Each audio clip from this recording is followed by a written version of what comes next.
naye olw'obusungu bwe navaayo obusungu era neebaza Katonda nti nze Uganda senga teyalimu bantu babbi sandibadde kyendi osanga nandibadde nkyali mu mbeera eyo naye obubbi obuli mu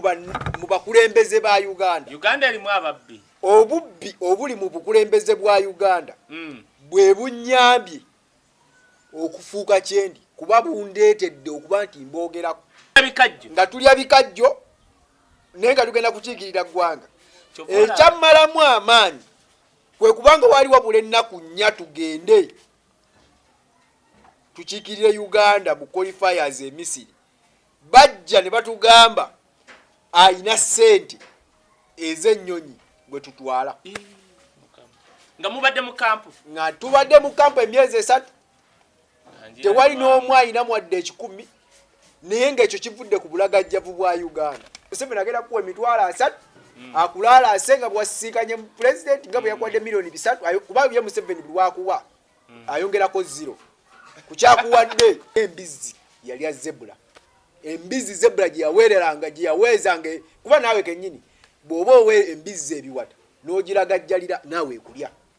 naawe ekuluma ebigere embizi zebra gye yawanga ebiwata gye yawanga amalagala gye yawanga buli kimu yamulya naye yamulya neffe abaliwo twagala gikuba kakumbi ku mutwe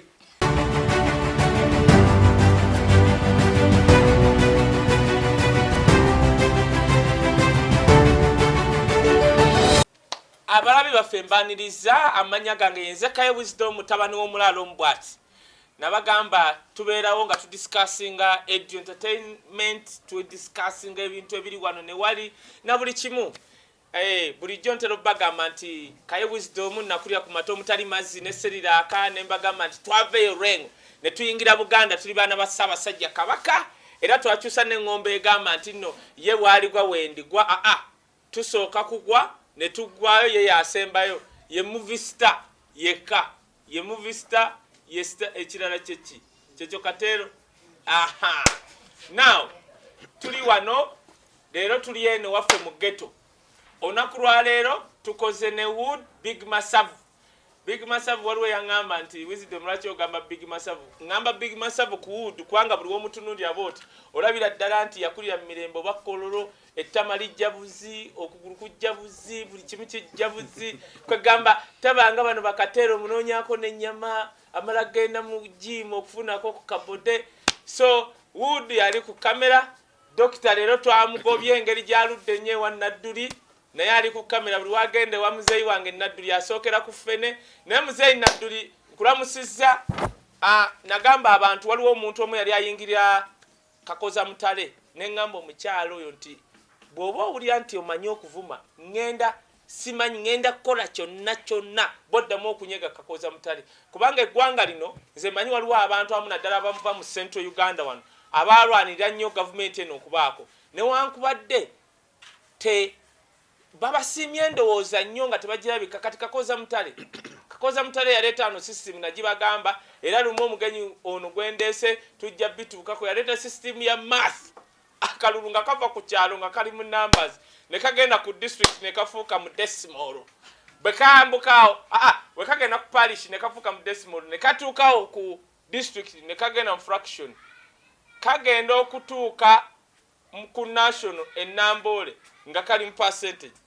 kati abasajja baali bagezi okitegedde naye olunaku lwa leero nga bwe mbagambye genda ku simu yo wandika mti Kaye Wisdom official YouTube yange bwenye kubanga Dr. Oluusa agenda n'agenda eri ewaabwe mu nsozi n'omunoonya nga tomulaba n'omugaa tulikodinge nga tomulaba kakati twakizuula nti nteekawo simu ne ŋŋenda bwe nti Kaye Wisdom official ne recordinga so bambi genda Kaye Wisdom official likinga subscribe tambuza genda ku Point Media zino zonna YouTube channel zikugamba kubanga bana abantu tukola nabo byonna osangayo infos political and social things byolina okumanya genda ku Point Media teekamu nti Point Media eyo munnaffe Wood Big Masavu yagikwasaganya info musangayo ate genda ku Flashlight UG teeka muti Flashlight UG subscribe nyiga akadde info abeerako bonna abantu boyagala bonna ababeerako so munyambe nabagamba nti Kaye Wisdom nebaza abaana ab'e Saudi Arabia era tujja kituukako ndeese omugenyi mwenyumirizaamu nnyo abaana b'e Saudi Arabia mwankubidde ku ssimu neneewuunya Saudi Arabia tugenda kyogerako I think tujja kyogerako mu Ghetto Parliament o Saturday ku BTM ngandi ku BTM Saudi Arabia Saudi Arabia bakuta abaana bannayuganda ne babateeka ku immigration bonna bali awo abamu baagala kudda Uganda naye teri abanyega bwe bakuba ku embassy ya Uganda eri mu bakiyita bate ekibuga ekyo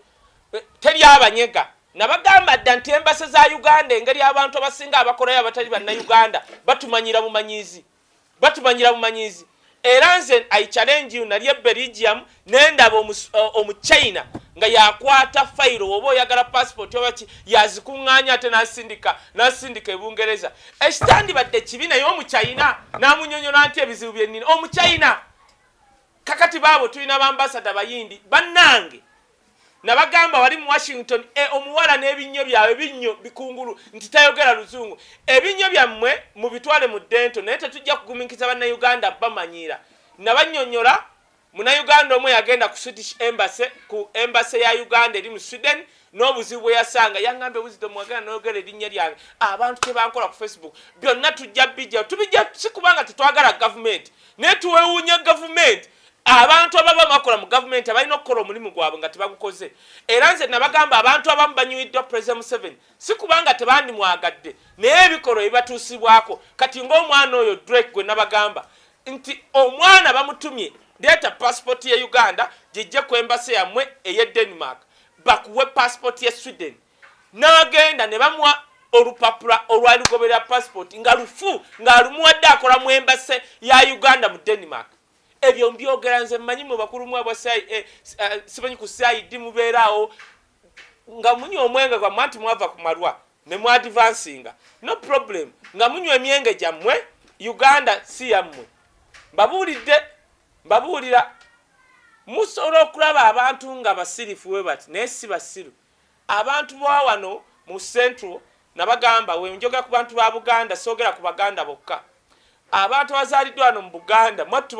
bafuna empisa za Buganda abantu bonna wano mubakola ebintu wano mu Central ne basirika naye si basiru mbabuulidde nabagamba ku info nyine namba yange y'essimu personal number okubako nowerezako info nowerezako ne kumata waliwo omuntu akubira naga Wisdom nkwagala nnyo banaye seba kanga bana Wisdom newerezako $1 Dokita omusajja omu yampereza $1 namugambye Katero yawereza yanga Wisdom mwagati kuwereza $1 konze sebo nawereza $1 okuva mu America nga tatidde nengamba onkubye ne wankoza akantu mbagala nnyo ntumira ku mamange Robina Sebayiga Mami Faith Mami Sophia German Ronnie Makanika we Boston ntumira ku muganda wangawo Doni awe Canada Calgary Alberta emabega airport ya Alberta we Canada mbagala nnyo Moshi Franklin Don mwena mbagala abannayuganda bali mu America mu Boston Ruddawa abali mu Saudi tugenda kwogera bannange bwoba oli Bulaya ng'olina obuyinza mwogere ku baana abali Saudi Arabia babonaabona kyeka abakuŋŋanyiza bajja mu bitundu byabwe bitunda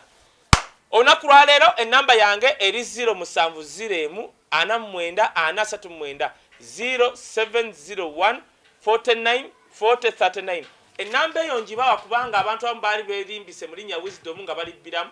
2 enamba gy'osobola okusindikako info gw'oyagala njogereko 3 kw'osobola n'okusindika amata 4 tuli mu campaign ya Ghetto Parliament n'abantu bonna betutuukirira abamu baalabye nga mpisa abakulembera abalokole naki ebyo si byange nze nsaka n'engaba njagala obeebaza waliwo omuntu eyangulidde ba Ghetto Parliament akawunga ka wiiki eno nkwebaza yampedde $8 sente nnyingi nnyo mu covid so omuntu okuwa $8 kyanyumidde nnyo era ngenda zituusa na mu kiseera kino kyennyini njogedde bingi omukulu ono gwendi naye omanyi kati wano wentudde omuntu omulala yantuddewo naye ngambye tugenda mukolamu episodes nga 4 oba 5 kubanga ajja kubanga alabikira ku channel ya Kai Wisdom Official kubanga nabagamba nti nze mva mu ghetto wendaba abantu b'ebitone ife abamu abantu batuyamba naye twayifuna ya batuyamba tuteeka batuteeka mugambi wano nti Kai Wisdom tasobola kuba ku YouTube nga gotoliko why not okitegeera ku info ne byayisemu byemmanyi waliwo lumumba de mugamba najjanga bamukutte nengende mbwayise omukyalo omunanga Wisdom ebintu byashire kyankuba wandi bivuddemu kubanga ye bajja mutate bakwate mugwe nengamba nembira babulabi sanyiso kulaba Kai Wisdom Official YouTube channel Flashlight UG bana Uganda kati ensi yonna egenda kulaba omusajja Dr. Sirwadda yangamba bana Uganda babiri abali e Bulaya bwe bakulaba basinga bana Uganda bameka abali e Bulemezi kati bana Uganda ne baba babiri oba ali Saudi oba ali nga yetadde mbwati nalaba oba ali America oba Bungereza kasita kulaba bwati oba otandise okuyingirensi sanyiso okulaba weyanjule bana amaloboozi saagala ddoboozi ligambe nti ne Wisdom yakutte show eddoboozi lyabadde ttono sebo dokita liryoke dokita ali ku kamera yalidde nnyo ffene wa Nadduli naye katumugumiikirize bugumiikiriza dokita kiryoke sanyiso okubalaba nze ekire kyankuba Richard Serugo mbadde kansala w'abavubuka ekisanja ekiwedde ku lukiiko lw'eggombolola erya Kawempe mbadde saali muntu mu kusooka eyeesiimisa oba omuntu eyeeyogezaako naye bannaffe nga bw'ogambye nti bangi bakukwatako kubanze waka we nakulira taata jjajja bamaama baganda baffe bonna omulimu gwaffe omukulu gwali gwakkuba bikondo naye ng'ebikondo obimanyi tebirina mata gabireeta nali waka nga taata tanzikiriza genda mu Katoogo bwayise kakati bana abali e Bulaya mu America oloza bakimanyi bagamba nti ono mwana we bwayise mwabamanyi Zebula go bakuba amasasi mukulembeze n'avaayo n'agaya yafunye ripooti because ebita munamu agimanya story tabadda mujjogera ono mwana we bwayise mu Katoogo ewali amazzi nje gasibuka ogambye amukubekonde ewaka kire kyankuba ewaka nenga tata tatukiriza kugenda kuzanya kutandika nenga tuyina obwagazi obutuusa okuba kuba twali tubimanyi bulungi naye Zebula yajja Zebula ono yafa oyo gubakuba amasasi Zebula bwe yajja ewaka yali azze naye alina fight nga zze taata amutwatemu amwongera amubangulemu taata wange abangulemu taatawo yali mukubi wa bikonde oba yali coach yali mukubi wa bikonde yalina Olympic 3 ze yakakiika ate bataata basatu bakagenda mu Olympic buli omu kati gwakuzaala 3 zalina Zebula mando gwe twali tutya ajje waka mu lujja kuba wetwali ewaka muli bakubi kati tuba tugira ngamba Zebula nti eyo jabu teteredde era senga ogikuba bwotyo omusajja ajja kukuba light ekwate igwe nze nga ngamba Zebula naye nga ndi muto Zebula nangamba ki dogo jangu okindage ne mugamba ddamu okuba ejjabu eyo n'agikuba nenjibeeranga nenjikwata nenkuba light nga mbutufu emukwata n'agamba taata wange Kakooza omwana atuuse okuzanya ebikondolo lwaki tumutwala erugogo n'alwana namugamba akyabulamu namugamba ajja kubakuba nantwala nampandisa ku ssomero baliyita Kololo High Zebula mando omwaka gwali gwa 98 oba naliriddawo ebiseera ebyo walimu mu Katoogo naawe 98 nantwala nandaga ebikonde nentandika okuzanya nenzanya era ekyangoba mu bikonde bwali bulagajjavu bwa gavumenti eno eriko kuba natuuka nga nzanya ebikonde emyaka ndowooza gyalinga 8 ne bampita ku ttiimu y'eggwanga nga ndi mu kampu gye mmazeemu emyezi 3 nga tuli ebiseera ebyo bikajjo ng'okulaba obulabi kacaayi wali omukyala bamuyitanga anyaka yatufumbiranga kacaayi ng'afumba kacaayi kawooma kalabirangako omudalasini ng'ate olw'enjala n'obukoowu n'okukola weight ng'ebikonde ebyo kacaayi kaba kawoma naye nga tosobola kukalabako gaye ndikodinga genda eri genda maaso nga tusobola kulaba Kajayi nga naye bakuyita ku national nga ndi ku national team mulya bikajjo nga tulya bikajjo naye nga tugenda kukiikirira ggwanga ekyammalamu amaanyi kwe kubanga wali wabula ennaku nnya tugende tukiikirire Uganda mu qualifiers e Misiri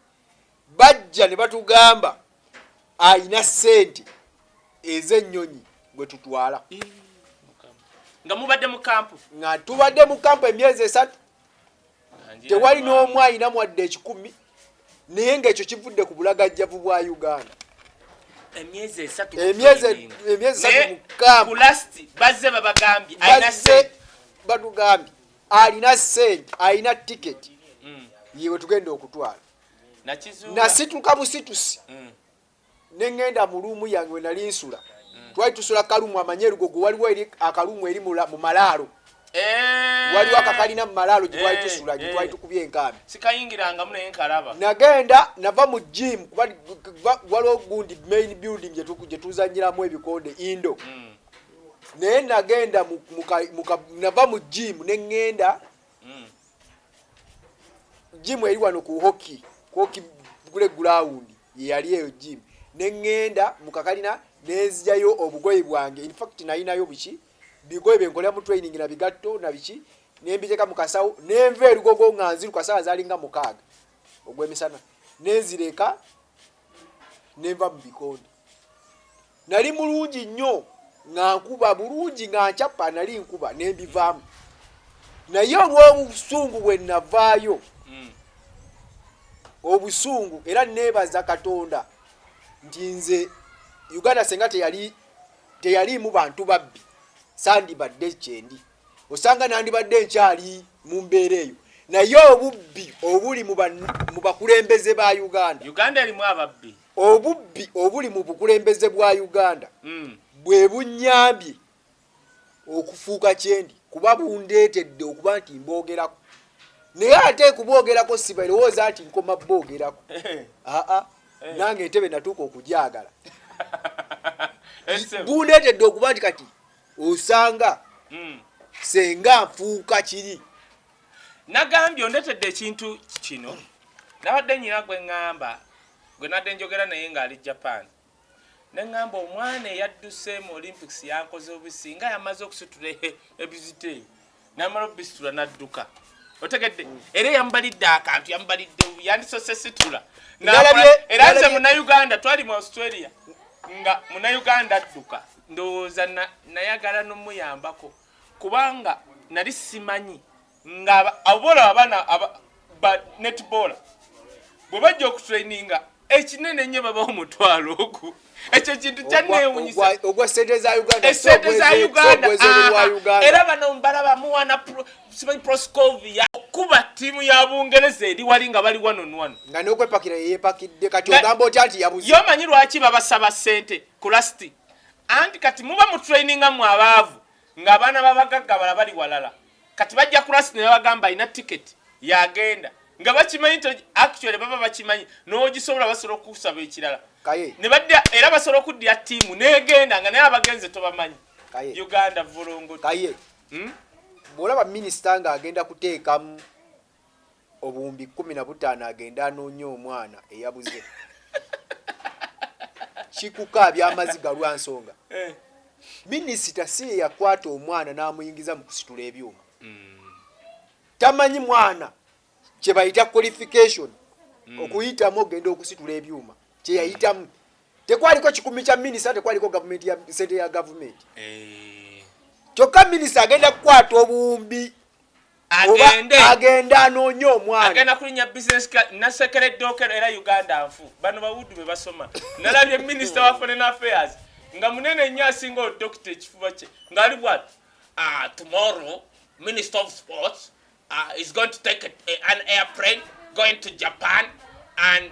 yetabe mu kunoonya omwana eyabuze oyo minisita yakulya wano ku karo minisita Japan oliemu wa foreign affairs ayina okugenda naye anoonya omwana naye agenda anoonya ne wa sports naye agende ojja genda okwekanga ne mukyala Museveni naye education naye agenze bagenze kunoonya mwana bwe bw'obumbi 15 bukoze eki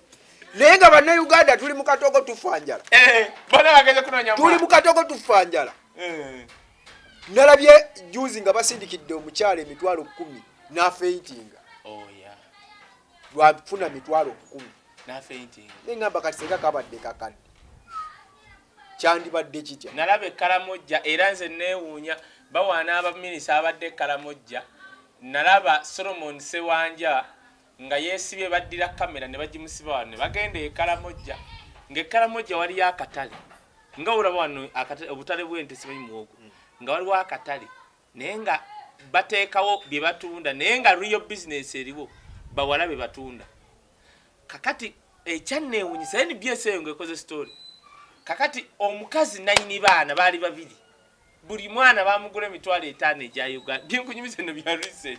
Emitwalo naye ng'ono atadde wano kamera. Nga n'omukyalo oyo mu Kalamojja tamanyi na mwana gy'agenda naye bamukwasa emitwalo 5 egyasooka. Yalinga akutte golodi kubanga yagisindika eri mabere n'asirika bwati n'awaayo omwana. Kaye Minister of Education aliko. Minister of Education aliko. Ogenda okwogera nywemu ne kacyayi. Okuva lwe yava kubwa Ministry ya Kalamojja. Okimanyi abakalamojja bakenderwa ku nguudo. Minister wa Kalamojja yaliko. Ya promotinga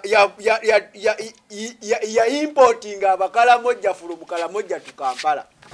Era okuva yalekera awo yasizinga okuba Minister we Kalamojja. Tetukyalina bakalamojja baali ku nguudo nga be baliko kati. Ebigambo ebyo bya kire kyankuba si bya channel ya Flashlight oba Point Media oba Kai Wisdom Official ne management yaayo kubanga omwana ataddewo line yo nzibu buzibu kati gwe bw'oba ogamba mbu batunda bakalamojja osanga yali akendeeza kutunda bakalamojja nga babalete Kampala. Nkugambye walaba basajja bameka ku nguudo walabanga baana bawala mbutu bakyala baana bawala badobe basitudde babebi bawala kwegamba ogwo yali business okuimporting abakalamojja okubalete Kampala. Kati gwe bw'oba okyewuunya ebyo badde nkyakunyumiza my background njagala nnyo kukuba kire kyankuba ebikolo lina katono nnyo omukulu ono politically yaleeta ensasagge mu biseera byali byama tuddayo wali byali bya mama Mbabazi 210 twasinkana n'Embabazi 211 n'Embabazi okumulaba omusajja ogenda kwagala emboozi ye kubanga njagala otuwe background and I've lived njagadde nnyo background ya sports president aliko webikonde muhani bwe twali tuziika Zebula yampita nangamba Wisdom jangu nangamba omusajja olaba gwe tuziika kala nnumye oyo kyali annumye kubanga oyo kyali omulaba ebyaddala tumuziika naye simanyi tokimanyi nti abana abaddawagira gavumenti konze nkimanyi naye ripooti gye nafunye mbulina abadde alina byakola ate ebikonjera gavumenti obadde okimanyiko konze nedda nangamba bw'ati Wisdom lwaki mwe ababeera ku mikutu lwaki totuyamba n'oyogera ku mbeera embi abaana b'emizannyo bye bayitamu kati bw'oyogedde ku bikonde kwe kakootinga oyo president Muhanji kati president we federation etwala abakubi ebikonde yaŋŋamba Wisdom mubeera ku mikutu mwogereyogereeko kati kali nkaagadde nnyo nti gwe wennyini eyagamba Mando Zebra gwe tutya nti eyo jaabu bagenda kuba right ne bakutwala mu kampu erugo kulasti n'otogenda nkyagadde nnyo nze olunaku Zebula lwafa the night he died twasinkana ku ssaawa emu eyakawungeezi naŋŋamba kire kyankuba nva kunkebera covid era gundi ogiraba naye nkulabye ku lisiti egenda okusisinkana president njagala ogende ku makya bakebere covid ne mugamba Mando siina gyendaga Museveni agenda kuwa emitwalo 3 akulaala asenga bwasisinkanye mu president nga bwe yakwadde milioni 3 kuba bye Museveni bulwakuwa ayongerako 0 kukyakuwadde Museveni kyakuwadde atekako 0 bwakwa buli kyakuwadde atekako zero bwakuwa emitwalo 10 atekako zero ne kafuuka ekitegeeza bino bye yagamba wamma Katashibaga bwe bunaku ke yagamba Katashibaga nti nkwadde ntaasa yatugamba bisatu kuma mwadde nga Zebra bwe yaŋŋamba for him he was so excited naye nze I knew who was Museveni Mbabazi yambuulira Museveni I know who is Museveni nze Mbabazi yaŋŋamba amaze ne Museveni emyaka 5 plus so manyi Mbabazi yatuuzaako ku lubaawo ŋŋambuulira who is Museveni nga tusoma ng'ambuuza nga tuli ku lubaawo ng'awandiise ku lubaawo who is Museveni manyi Museveni nti Museveni omuntu akuwa emitwalo 3 alina okuteekako 0 ne bufuuka obukadde bumeka busatu bwakuwa obukadde busatu alina okuteekako 0 ne bufuuka obukadde bumeka so I know who is Museveni that's why I was not even excited okumeetinga Museveni era nagamba Zebra nze sina gyendaga Zebra nagamba wa nina okutwala mandu tajja kulemerwa biki kati olwokuba I respected Zebra namugamba okay we shall go nangamba okumanya kansala ogenda kuntenguwa tugenda kulaba ffenna omupiira waliyo omupiira gwa Arsenal ng'esamba then later after the mupiira gwa Arsenal waliyo ogwa Man U luckily enough Zebra yafuna ebimutataaganya n'atajja kulaba mupiira we tugulabira nze nengulabira mu kibanda kyaffe eyo mu cover tuba twakamaliza okulaba omupiira ntambula ngamba ziri muwagizi wa Man U kanzireeka mpulira amasasi ntuuka ewaka mu nju bankubira essimu ti mwana Manda afudde ne mubuuza bamusanze ku ludo kuba nali sisuubira Mando mukuba amasasi kubanga Mando ye yennyini yali musirikale owa gavumenti in fact Mando okufa kwe bayinza okuba bajaganya eyo abamutta nti bamugjawo kuba yali ayekera naye Mando yali abakuumira mu gavumenti era I believe nti kati gavumenti ya Museveni mukawempeeraganya kubanga the person we feared was Mando so tetulina muntu ayinza tutataganya nja kulaba nagamba RDC wa Kampala no wa Malala Wudu kati namugamba Wudu namugamba RDC nga luya RCC yajja n'aba military bamukumye namugamba RCC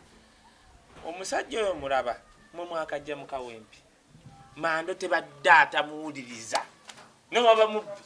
ne mulitegera kye mufiiriddwa koyo musajja people bayinza okuba bachamufu they killed Mando kubanze ne mukufiirwa kwabwe abantu balinga awo bagamba the people buli yajjaga okwogera ku Zebra yagambanga mbu Mando twagala batuwe report nze bwe nafuna akazindalo okwogera nabagamba ebigambo byange bye nayogera ku lumbe lwa Zebra nabagamba muyinza okuba temumanyi lwaki tusuula obubizi ku parliament naye obubizi bw'omu kubasula obubizi kyekisolo ne ku mulembe gwa Nuuwa bakiteeka mu lyato lya Nuuwa omulimu ogwakititeekesaayo kulya kasasiro owabiri byonna bwe bifulumye era eryato lya Nuuwa gwe tewunja okubanga lyataasa ebisolo byonna ebiri ku nsi kuba n'omuntu kisolo nga temuliimu bukyafu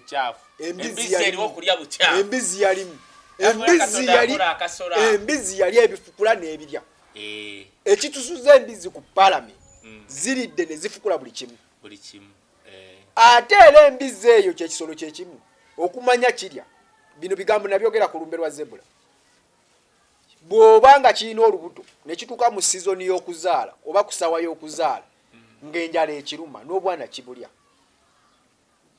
so gavumenti eno eringa mbizi erya buli kimu mmere ya covid ddagala lya covid biki bya covid buli kimu embizi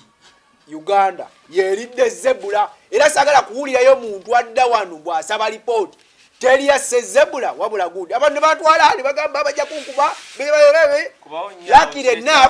lucky enough ne tugenda tumuziika enkeera era n'enzaamu n'ebyogera kukufa kwennyini kuba bino ebyogera kukusula embizi gavumenti yeridde Zebra yeridde omwana gwayo Zebra kaganga tetegedde takyakola yali kitegedde embizi bemanyi naye olw'okuba njala tekuta efukula erya buli ekigisala mu maaso embizi eridde omwana wa zebula abantu bagamba ngo bakusse biki ne tuva mu kuzika zebula ziwera ssaawa emu Museveni najja oba yali addressinga ku bi covid remember twali mu lockdown n'agamba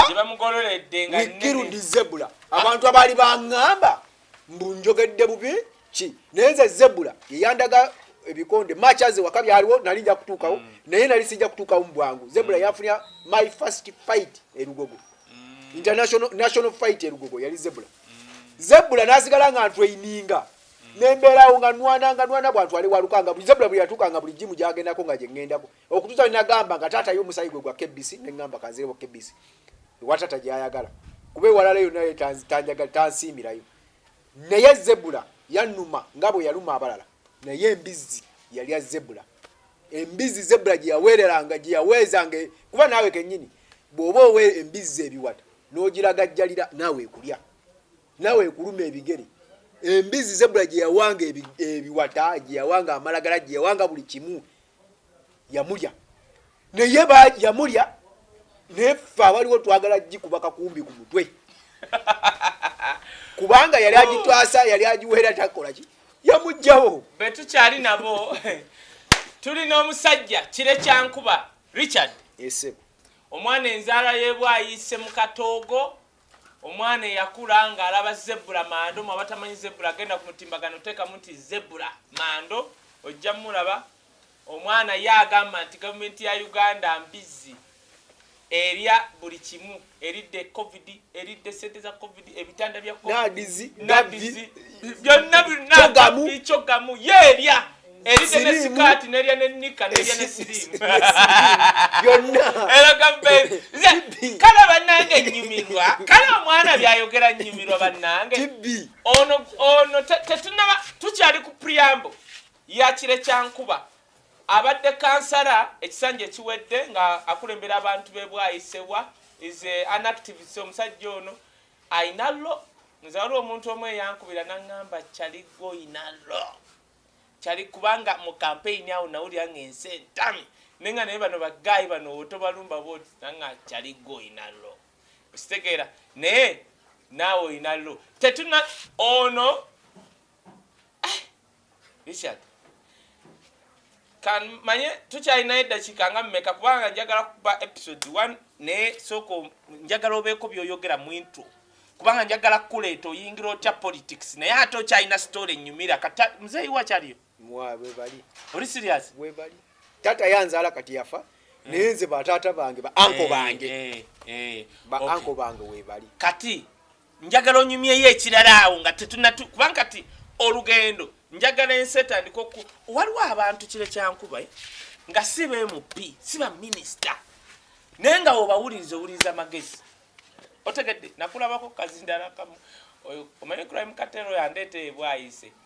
nadda mbukola bwe kakati nze nendali nempuliza wali bakazindala eri radio oba eri ku radio oba nakubuuza radio oba eri radio empyo oba biki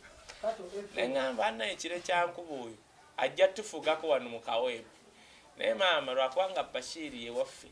kakati kye kyankuba soko baako kyongamba kubanga saagala kugira abantu baagala nnyo okumanya stories gye bujja kyovula kugambye njagala obenga we analyze issues fe kituleeta wano abantu abamu balowooza nti no mu kusooka baali balowooza nti tulina byakukola